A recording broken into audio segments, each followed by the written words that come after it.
anna Muhammadan 'abduhu wa rasuluh la nabiyya wa la rasula ba'dah.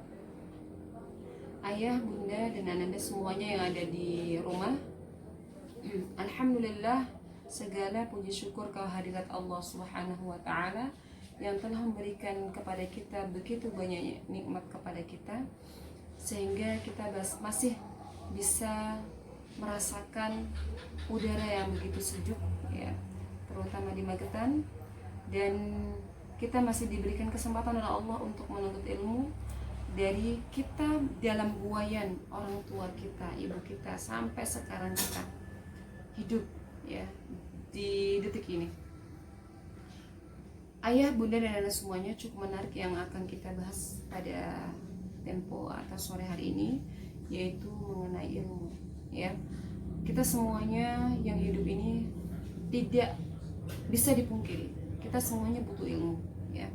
Anak kecil butuh ilmu, anak muda butuh ilmu, orang tua pun tidak terlepas dari kebutuhan mencari ilmu ya.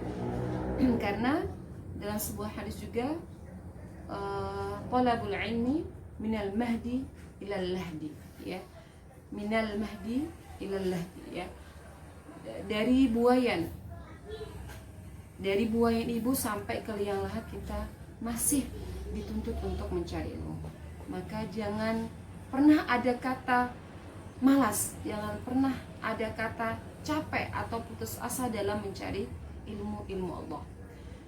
Ayah, bunda, dan anak-anak semuanya ada di rumah, dalam urutan ilmu seperti yang sudah sampaikan sebelumnya, ilmu yang pertama kali kita harus tekuni atau pelajari adalah ilmu Al-Quran, kemudian ilmu hadis, ilmu fiqh ya, dan juga ilmu bahasa Arab, kemudian ilmu-ilmu yang lainnya ada setelahnya ya. Sebelum kita jauh atau membahas lebih jauh tentang ilmu Al-Quran, ilmu hadis ya, ilmu fiqh atau ilmu bahasa Arab, dan ilmu-ilmu yang lainnya, maka kita harus perlu ketahui ya, yang pertama kali adalah keutamaan ilmu ya. Karena ketika kita tahu sesuatu dengan keutamaannya, dorongan untuk melakukan amalan itu maka akan lebih ya, motivasi untuk mengetahui atau mendalami akan lebih ketimbang sebelum kita mengetahui keutamaannya. Apa itu keutamaan ilmu, ayah, bunda, dan anak-anak semuanya? Yang pertama, ketika kita menuntut ilmu, yang kita dapatkan adalah ilmu itu akan memudahkan seorang untuk mendapatkan surga Allah Subhanahu wa ta'ala. Sebagaimana dalam hadis Rasulullah, man salaka tariqan yaltamisu fihi ilman sahhalallahu tariqan ila jannah. Ini sering Ustazah sampaikan di pertemuan wali murid ya, wali santri dengan Ustazah ya. Kenapa kok saya sering mengulasnya? Karena ini sangat penting, dan ternyata di antara keutamaan ini yang pertama kali adalah ini, yaitu kita akan mendapatkan surga Allah Subhanahu wa ta'ala seperti yang kita cita-citakan. Setiap kita pasti ingin mendapatkan surga Allah. Nggak mungkin ya seorang hidup di dunia ini nggak pengen surga, semua kita. Maka untuk mendekati ke jalan surga Allah, maka pertama kali adalah kita mencari ilmu. Yang kemudian yang kedua adalah ilmu sebagai amal jariah ya. Orang yang sudah meninggal ya, seorang guru yang sudah meninggal, ketika beliau sudah mengajarkan ilmunya, mentransferkan ilmunya kepada muridnya, kepada wali santri, kepada masyarakat secara umum mungkin, maka amal jariahnya itu akan mengalir sampai beliau sudah meninggal ya. Jadi bersyukurlah Anda yang sudah menjadi guru, Anda yang menjadi orang tua yang sudah memberikan ilmu-ilmu kepada Ananda. Maka insya Allah ya, ketika kita sudah meninggal, amalan itu akan tetap mengalir meskipun kita sudah tidak ada di bumi lagi. Dalam sebuah hadis Rasulullah, Bismillahirrahmanirrahim, idza mata al-insanu inqata'a 'amaluhu illa min thalathin. Yang pertama, sadaqatin jariyah aw ilmin yuntafa' bihi aw waladin salih. Artinya, ketika manusia itu mati atau meninggalkan dunia, maka terputuslah tiga perkara. Jadi ketika kita sudah meninggal, semua tidak ada yang bisa bermanfaat lagi kecuali tiga ini. Yang pertama adalah sedekah jariah, amal jariah kita atau sedekah kita di bumi Allah. Ya. Ketika kita menyedekahkan sebagian harta kita untuk, mohon maaf ya, mungkin LTQ atau pondok atau mungkin panti asuhan atau lembaga-lembaga sosial yang lainnya, maka jangan dikira ketika kita sudah meninggal tidak mengalir pahalanya. Ya, insya Allah ketika kita melakukannya lillahi ta'ala, maka amal jariah atau pahala itu akan tetap mengalir meskipun kita sudah meninggalkan bumi ini. Kemudian yang kedua adalah ilmu yang bermanfaat. Ya. Ketika panjenengan sudah mengajarkan ilmu kepada anak, kemudian keutamaan ilmu yang ketiga adalah akan diangkat derajatnya.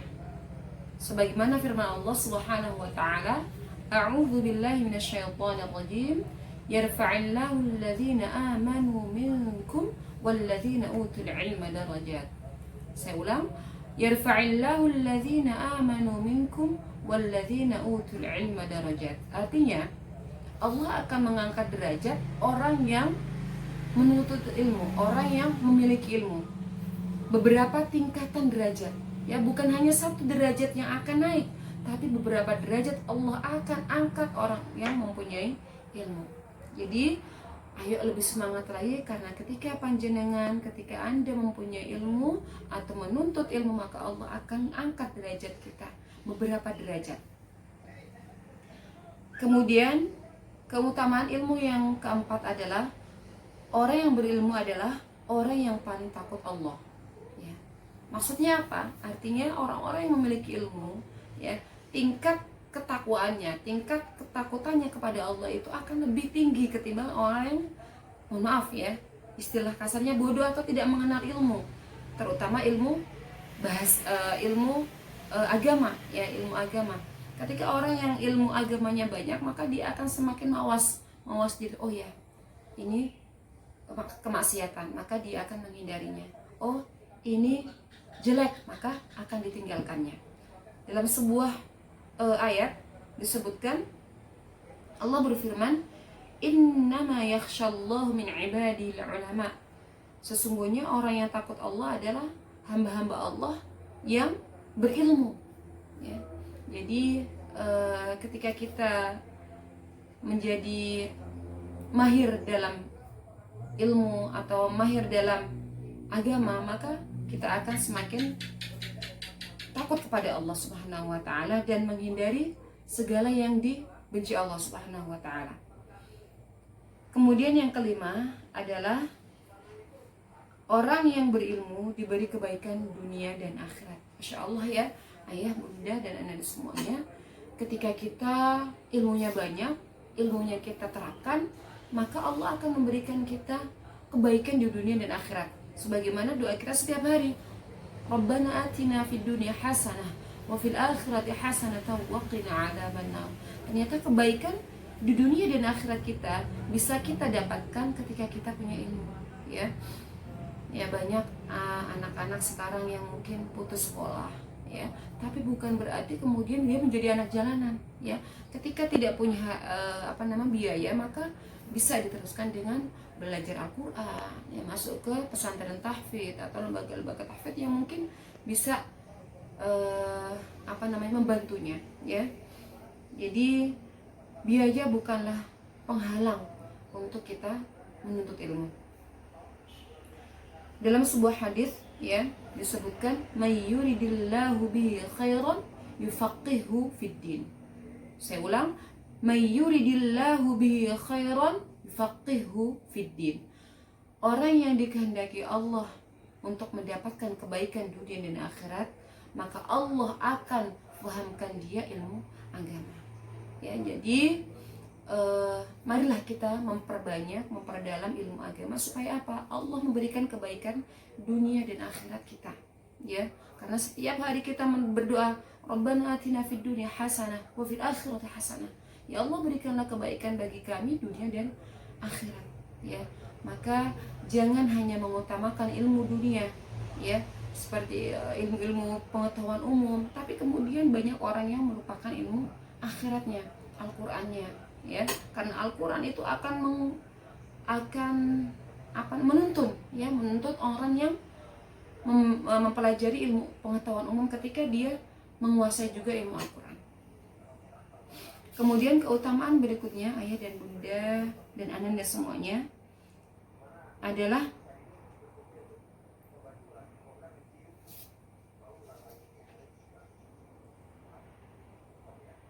kita akan dihormati, mungkin ya, kalau dalam sisi dunia kita akan dihormati orang, ya. Karena ketika kita punya ilmu dan menerapkan ilmunya, pasti Allah akan memberikan derajat itu dengan kita akan dihormati murid kita, ya. Mungkin orang di luar, ya, ketika akan bertemu kita. Beda dengan orang yang, mohon maaf ya, mungkin ilmunya tidak ada, kemudian tidak mengarahkan dia untuk berakhlak yang mulia, maka orang akan mudah untuk meremehkan, ya. Ayah, bunda dan anda semuanya, selain keutamaan yang perlu kita ketahui dalam menuntut ilmu adalah bagaimana kita bisa mendapatkan keutamaan itu, yaitu dengan mengetahui adab dan menjaga adab kita dalam menuntut ilmu, ya. Baik guru terhadap murid, ya. Ada etika guru terhadap murid, ada etika murid terhadap guru. Nah, tidak berhenti di dua sisi ini, tapi ada tambahan lagi, etika wali murid terhadap guru, ya. Jadi 3 pilar ini sangat menentukan dalam kesuksesan mendidik anak kita, ya. Yang pertama yang harus kita perhatikan dalam adab menuntut ilmu adalah, yang pertama, ketika kita menuntut ilmu, maka niatkan pertama kali lillahi ta'ala, bukan karena takut dengan hukuman, ya. Ketika kita datang ke majelis, ya, mungkin persada atau majelis ta'lim yang lainnya, jangan karena takut, oh nanti di absen nih, ya. Bukan karena itu, tapi ketika kita lillahi ta'ala, maka kita jalan pun itu ringan, ya. Dan makhluk-makhluk Allah yang kita lewati itu akan mendoakan kita, ya. Jadi yang pertama kali yang kita luruskan adalah niat kita dalam menuntut ilmu lillahi ta'ala, bukan karena takut ustadzah, bukan karena takut guru, atau bukan karena takut hukuman atau sanksi. Sebagaimana dalam firman Allah di surah Al-Bayyinah yang sudah kita hafal, apalagi anak-anak kita, ya, maka Al-Quran itu bukan hanya dihafal, tapi kita hayati dan kita amalkan. A'udzubillahi minasyaitonirrajim. Bismillahirrahmanirrahim. Wa ma umiru illa liya'budullaha mukhlishina lahuddin. Dan tidaklah mereka itu diperintahkan kecuali untuk beribadah kepada Allah secara ikhlas, ya, dalam menjalankan syariat agama Islam, ya. Apapun yang kita lakukan, kebaikan apapun yang kita lakukan, ya, akan terputus amalnya ketika kita tidak melakukannya dengan ikhlas, ya. Mengantarkan anak kita ke LTQ, mengantarkan anak kita ke sekolah, ketika tidak didasari dengan niatan ikhlas, maka tidak ada artinya. Kemudian adab yang kedua adalah selalu berdoa dalam menuntut ilmu. Nah, ini yang perlu kita hafalkan juga, ya. Apa sih doa dalam menuntut ilmu? Supaya apa? Supaya ilmu yang kita pelajari itu mudah kita pahami, ya. Marilah kita evaluasi, kenapa ya saya ketika belajar kok nggak paham-paham? Bisa jadi karena kita belum berdoa, ya, belum bismillah, atau mungkin belum ta'awud, kemudian basmalah, kemudian doa. Nah, doa yang perlu kita baca ketika menuntut ilmu adalah Allahumma anfa'ni bima 'allamtani wa'allimni ma yanfa'uni wa zidni 'ilma. Saya ulang, Allahumma anfa'ni bima 'allamtani wa'allimni ma yanfa'uni wa zidni 'ilma. Artinya, ya Allah, berikanlah manfaat apa yang sudah Engkau ajarkan kepadaku, dan ajarkanlah kepadaku apa yang bermanfaat saja, ya, apa-apa yang bermanfaat, dan tambahkanlah kepadaku ilmu. Mungkin ada redaksi lain ya, bacaan atau doa ketika kita menuntut ilmu, Rabbi zidni ilma warzuqni fahma.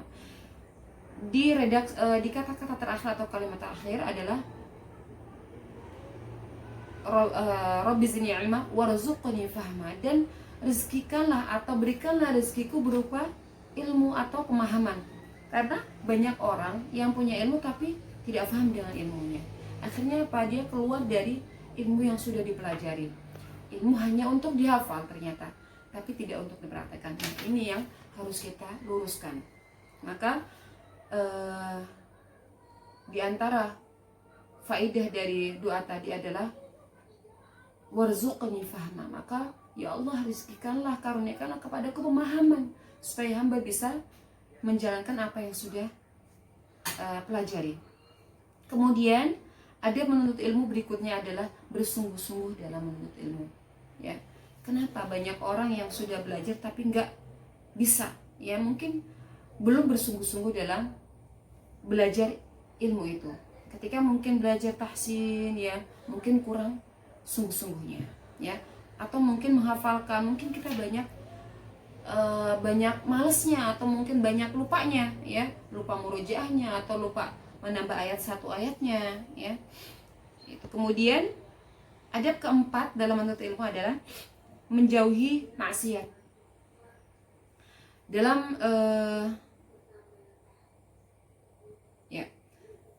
la yata'allamul ilma mustahyin wala mustakbirun. Saya ulangi, la yata'allamul ilma mustahyin wala mustakbirun. Dua orang yang tidak belajar ilmu, siapa itu? Yaitu yang pertama adalah orang pemalu, ya. Jadi kalau menuntut ilmu gak usah malu, gak usah gengsi. Kalau kita pengen mendapatkan ilmu, maka kita harus membuang rasa malu untuk mendapatkan ilmu, ya. Kemudian yang kedua, orang yang tidak menuntut ilmu adalah orang yang sombong. Artinya apa? Ketika orang itu sombong, ya, tidak mau mendengarkan tausiahnya atau tidak mau mendengarkan ilmu yang sudah disampaikan, maka dia tidak akan mendapatkan ilmu yang sudah didengar. Mungkin istilahnya masuk telinga kanan, keluar telinga kiri, ya. Kemudian yang terakhir mungkin ya, yaitu di antara adab menuntut ilmu adalah menyimak penjelasan guru. Jadi tolong ya, kita sebagai wali murid ya, atau wali santri, kita motivasi anak kita di rumah untuk menyimak apa yang disampaikan oleh ustadzahnya atau ustadznya atau gurunya, atau istilah apalah ya yang disematkan kepada orang yang mengajar anak kita, ya. Nah, nanti disimak ya apa yang disampaikan ustadz atau ustadzahnya atau pak guru atau bu gurunya, ya. Itu terus kita motivasi anak kita. Jangan sampai nanti malah kita yang menjerumuskan. Nah, nanti kalau ustadzah bilang ini gak usah didengerin ya. Naudzubillah, ya. Mudah-mudahan kita bukan termasuk guru atau ustadz orang tua yang menjerumuskan.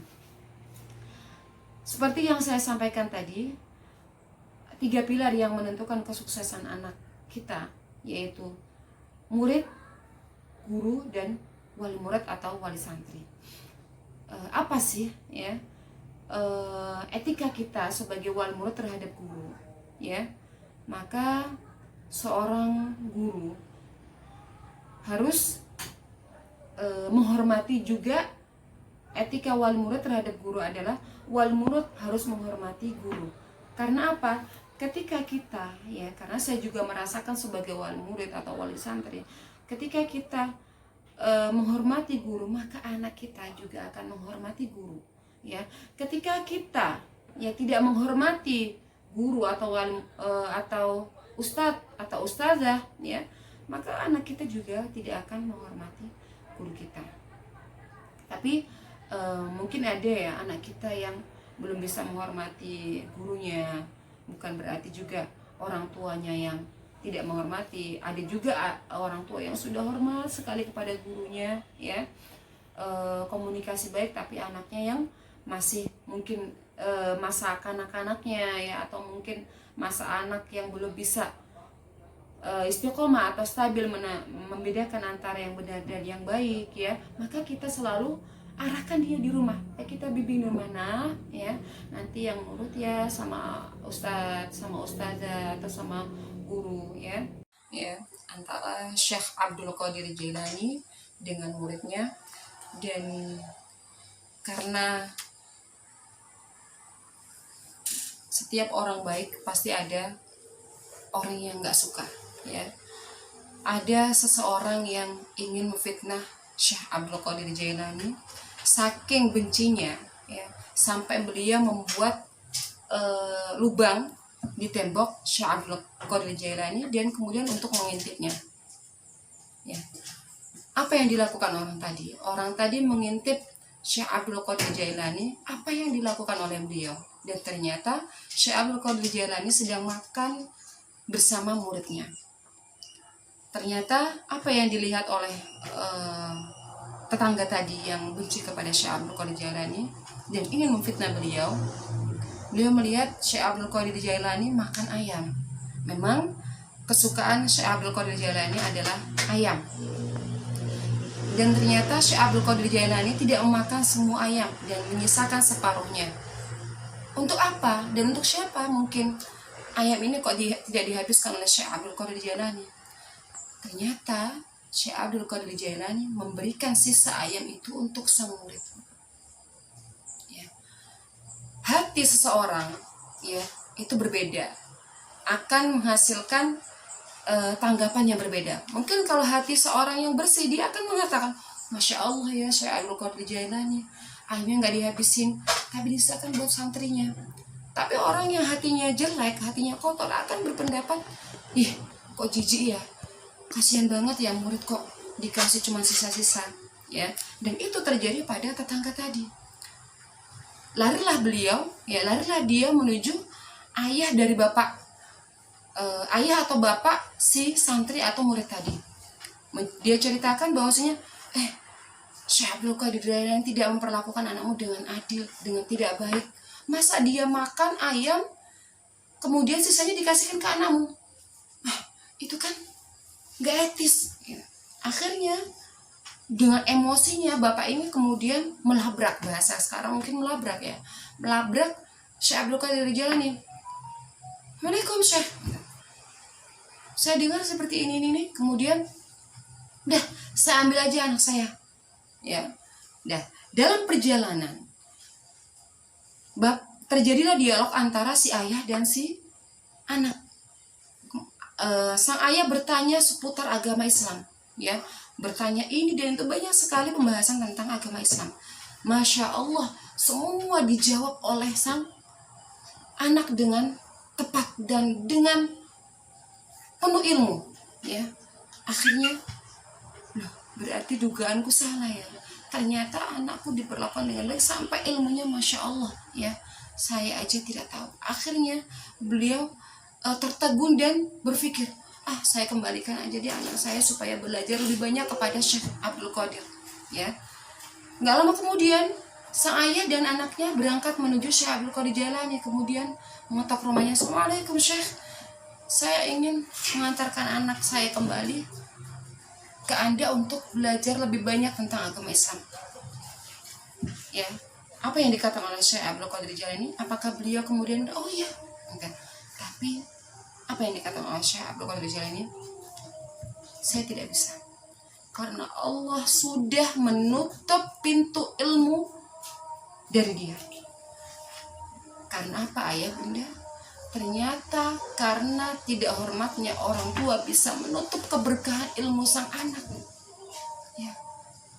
Mungkin kita yang sebagai wali murid, ya, pernah memperlakukan guru anak kita, maka perbanyaklah kita istighfar, ya. Ketika kita tidak menghargai guru anak kita, maka kita memohon ampun kepada Allah dan kita hormati kembali guru anak kita, ya.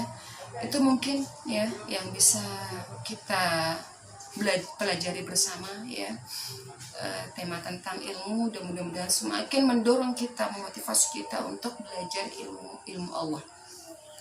Dari saya mohon maaf jika ada kesalahan dan kekurangannya, karena saya adalah manusia biasa yang pasti tidak terluput dari kesalahan dan khilaf ya. Al-haqqu min rabbik fala takunanna minal mumtarin. Semua kebenaran hanya datang dari Allah Subhanahu wa taala. Semoga Allah memberikan banyak ilmu yang bermanfaat buat kita dan menghindarkan kita dari kemaksiatan dan kesia-siaan. Ila liqa, subhanakallahumma bihamdika, asyhadu an la ilaha illa anta, astaghfiruka wa atubu ilaik. Assalamualaikum warahmatullahi wabarakatuh.